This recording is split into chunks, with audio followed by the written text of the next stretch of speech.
Hey gang, Kevin here. Today we're going to talk about what everybody's been talking about the last few days. And, I only do these on Monday for the most part. If I kept up with current events, I would be doing these daily and it would become Salty Dog's Daily News. But it wouldn't be daily because I wouldn't do it daily. So, I don't know where to go with this. But anyhow, I want to talk about the Chinese weather balloon. And this is just like everything else. It's getting out of hand. I need to trim my mustache.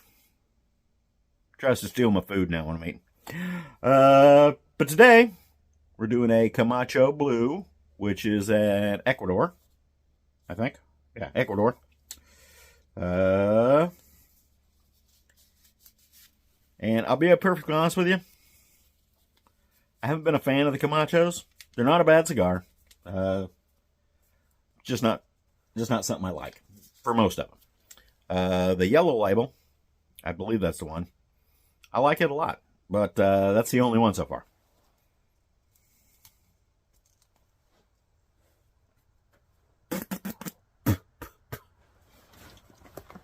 What you get for biting the ends off, you get little pieces in your mouth. Oh, I'm sorry. I didn't toast the foot. Yeah, I'm not going to do that.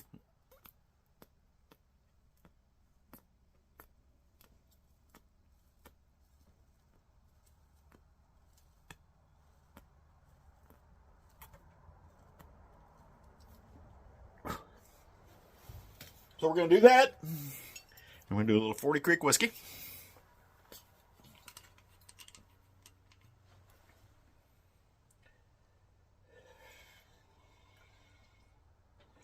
Just a touch. Still early in the day. I've been puttering around out here in the shed. And over the last few days, I watched some folks I know on YouTube, and some of the channels cover stuff like what I'm going to talk about today, this Chinese weather balloon. And I'm kind of curious why we're getting all bent out of shape over this. I got bad news for you. These things are common. It's not like this is a rare occurrence when these weather balloons fly over our airspace and everybody else's airspace. Because these are those high altitude things that they launch and it gets up in the jet stream and gets up in the high air currents and just flies forever. So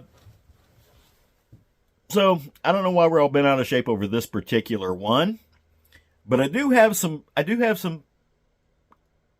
unanswered questions, other than why are we making a big deal out of this one.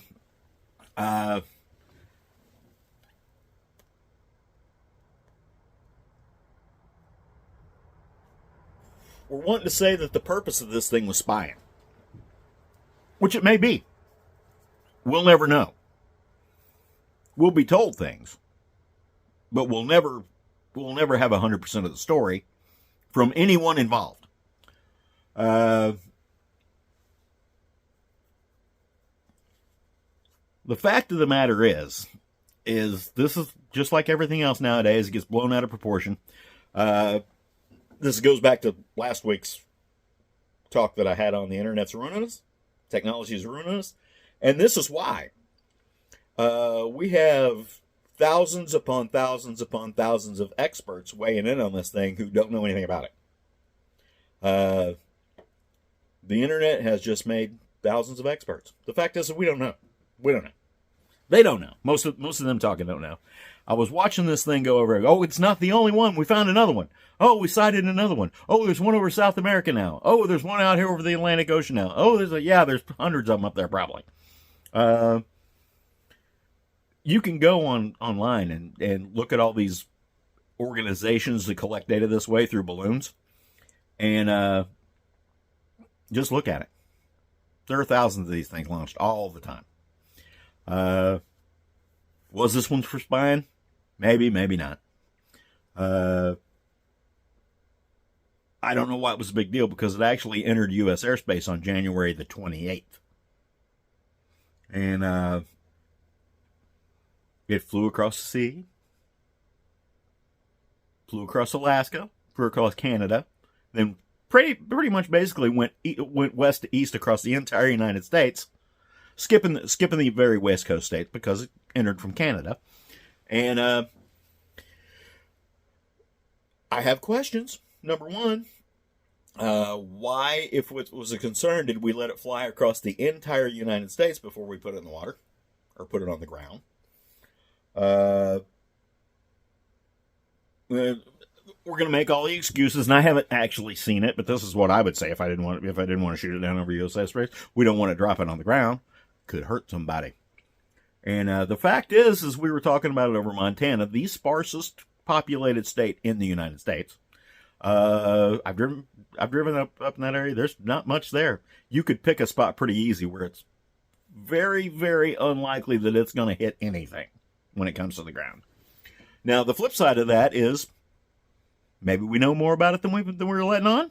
Maybe we didn't want whatever was attached to that balloon hitting the ground where someone else could get a hold of it, other than the government.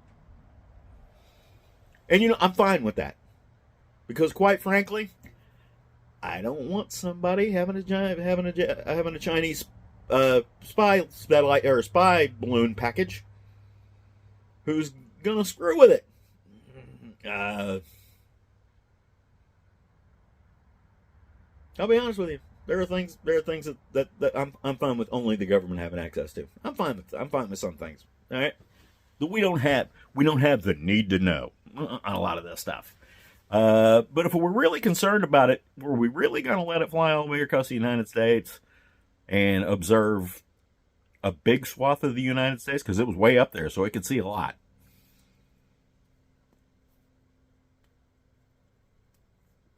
I think one estimate I saw had this thing flying at 60,000 feet, and I had people all over the internet going, "We'll just shoot it down if we see it over our house." No, you won't.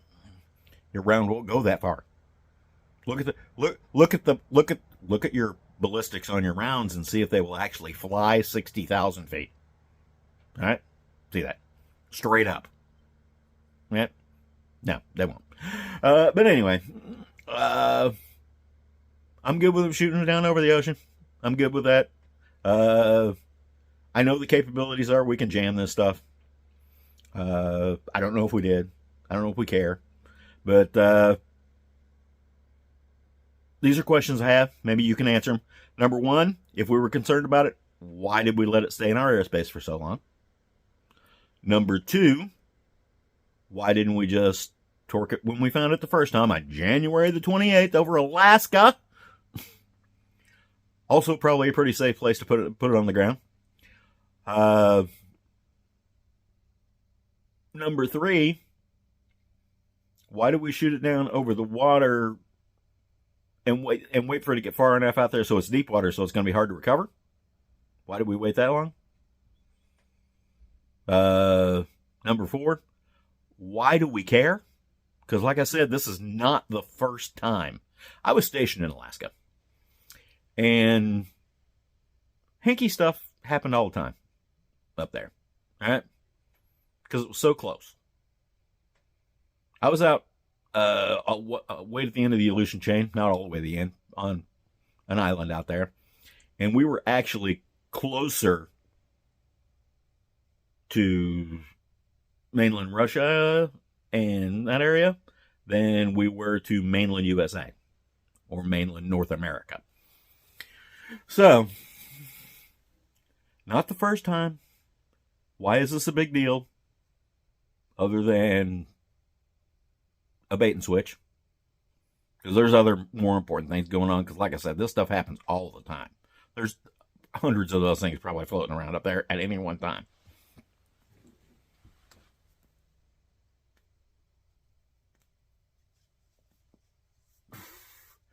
I'm interested where people are getting all these nice, good close-up photos of this thing. I got some pretty big lenses from a Nikon. I couldn't take that good of a picture of those things. So I don't know what we're taking pictures through. And I also have questions about those pictures, but I'm not going to ask him here. So, here's the deal. Stop panicking. Look at the stuff we should be looking at instead of the stuff that goes, yay, look over here. Don't look over here when they say that. There are other things going on that we should be worried about. With all of that being said,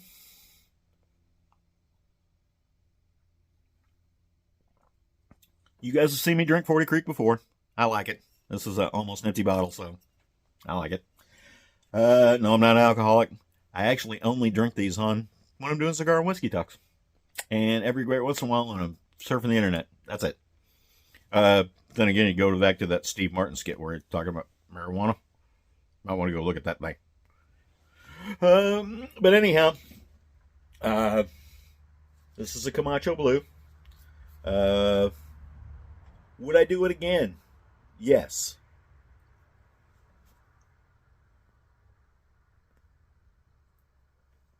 But there are cigars that I would do before this. I'm not going to do the rating scale thing like I've been asked to do because I don't have a baseline. So if I give something an 8 or 9 or a 10, how do I make something better than that later? So I'm not going to do that. So we're sticking with the would I do it again scale. Yes, I would do a Camacho Blue again. It's the second one in the Camacho line that I would probably do again. The yellows, I kind of like the yellows. This is not bad. Pretty smooth and mild. I don't know how it's going to finish up. But it's a smooth and mild cigar. It's not bad at all. And the 40 Creek, I like that. Doesn't have a lot of bite to it. Goes down smooth. So, but of course, under the new YouTube rules, probably none of this is going to be allowed.